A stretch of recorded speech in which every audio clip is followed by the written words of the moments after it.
بسم اللہ الرحمن الرحیم الصلاۃ والسلام علیکہ یا سیدی یا رسول اللہ وعلی آلک و اصحابک یا حبیب اللہ۔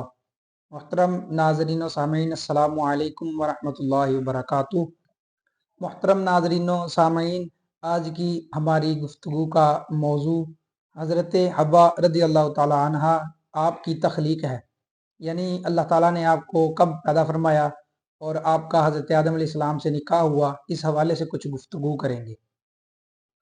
اللہ تعالیٰ نے ابلیس ملعون کو جنت سے نکالنے کے بعد حضرت آدم علیہ السلام کو وہاں آباد کر دیا۔ آپ علیہ السلام جنت میں اکیلے چلتے پھرتے تھے، یہاں آپ علیہ السلام کا کوئی ہم جنس نہ تھا۔ ایک بار اللہ تعالیٰ نے آپ علیہ السلام پر نیند طاری کر دی، پھر اسی حالت میں آپ علیہ السلام کی بائیں پسلی نکال کر اس سے حضرت حوا رضی اللہ عنہا کو تخلیق کیا اور پسلی کی جگہ گوشت رکھ دیا، اور اس عمل کے دوران آپ علیہ السلام کو کسی تکلیف کا احساس تک نہ ہوا۔ جب آپ علیہ السلام اپنی نیند سے بیزار ہوئے تو آپ علیہ السلام نے اپنے سر کے پاس ایک خوبصورت خاتون کو بیٹھے ہوئے پایا۔ آپ علیہ السلام نے فرمایا، تم کون ہو؟ تو انہوں نے عرض کی، میں عورت ہوں۔ فرمایا، تمہیں کیوں پیدا کیا گیا ہے؟ عرض کی، اس لیے کہ آپ علیہ السلام مجھ سے سکون حاصل کریں۔ فرشتوں نے آپ علیہ السلام کے علوم کی وسعت معلوم کرنے کے لیے عرض کی کہ ان کا نام کیا ہے؟ تو ارشاد فرمایا، حوا رضی اللہ عنہ۔ عرض کی، ان کا نام حوا کیوں ہے؟ فرشتوں نے حضرت آدم علیہ السلام سے پھر پوچھا تو آپ علیہ السلام نے ارشاد فرمایا، کیونکہ یہ ایک زندہ وجود سے پیدا کی گئی ہے۔ یہاں پر ایک بہت ہی اہم ضروری بات ہے کہ جو حضرت حوا رضی اللہ تعالی عنہ، آپ کو بھی تو حضرت آدم علیہ السلام کے بعد ہی پیدا کیا گیا ہے، تو کیا آپ علیہ السلام حضرت حوا رضی اللہ عنہ کے بھی باپ ہوئے؟ یاد رہے کہ حضرت حوا رضی اللہ تعالی عنہ چونکہ مرد عورت والے باہمی ملاپ سے پیدا نہیں ہوئی، یعنی جس طرح اللہ تعالیٰ نے اولاد کا پیدا ہونے کا، ایک انسان کے پیدا ہونے کا ایک نظام رکھا ہے، حضرت حوا رضی اللہ عنہ اس نظام کے تحت پیدا نہیں ہوئی، اس لیے آپ رضی اللہ عنہ حضرت آدم علیہ السلام کی اولاد نہیں ہے۔ حضرت حوا رضی اللہ تعالی عنہ کی تخلیق کا ایک اہم مقصد یہ تھا کہ حضرت آدم علیہ السلام ان سے سکون حاصل کرتے اور ان کی تنہائی دور ہو، جیسا کہ اللہ تبارک و تعالیٰ نے قرآن کریم میں ارشاد فرمایا ہے، هو الذی خلقکم من نفس واحدۃ وجعل منها زوجہا لیسکن الیہا۔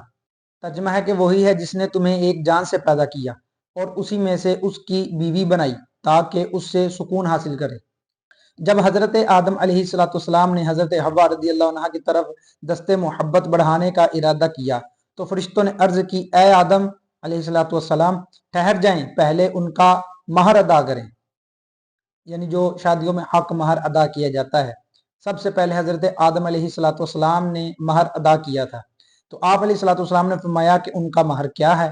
تو فرشتوں نے عرض کی، ان کا مہر یہ ہے کہ آپ ہمارے سردار محمد مصطفیٰ صلی اللہ تعالی علیہ وآلہ وسلم پر 3 یا 10 مرتبہ درود پاک پڑھیں۔ چنانچہ آپ علیہ السلام نے درود پاک پڑھا اور فرشتوں کی گواہی سے آپ علیہ السلام کا حضرت حوا رضی اللہ عنہا سے نکاح ہو گیا۔ اس سے معلوم ہوا کہ نبی کریم صلی اللہ تعالی علیہ وآلہ وسلم ہر موجود چیز کے لیے وسیلہ ہیں، یہاں تک کہ اپنے والد حضرت آدم علیہ السلام کا بھی وسیلہ ہیں، یعنی حضرت آدم علیہ السلام نے جو حضرت حوا رضی اللہ عنہ کو مہر ادا کیا تھا، وہ حضور علیہ السلام کی ذات بابرکت پر 3 یا 10 مرتبہ درود پاک پڑھا تھا، وہ مہر کے طور پر حضرت حوا رضی اللہ عنہ کو دیا تھا۔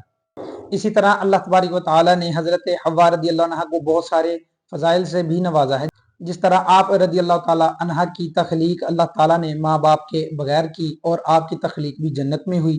انسانوں میں سب سے پہلی عورت کا اعزاز بھی آپ کو حاصل ہے۔ آپ رضی اللہ عنہ کا نکاح پہلے انسان اور نبی حضرت آدم علیہ السلام سے ہوا اور وہ بھی جنت میں ہوا۔ اسی طرح آپ رضی اللہ عنہ کا نکاح فرشتوں کی گواہی سے ہوا، اور آپ رضی اللہ عنہ کا جو حق مہر تھا وہ حضور پر نور صلی اللہ علیہ وآلہ وسلم پر درود پاک پڑھنا یہ مقرر ہوا۔ آپ رضی اللہ عنہ ام البشر یعنی حضرت آدم علیہ السلام کی تمام اولاد کی ماں ہیں۔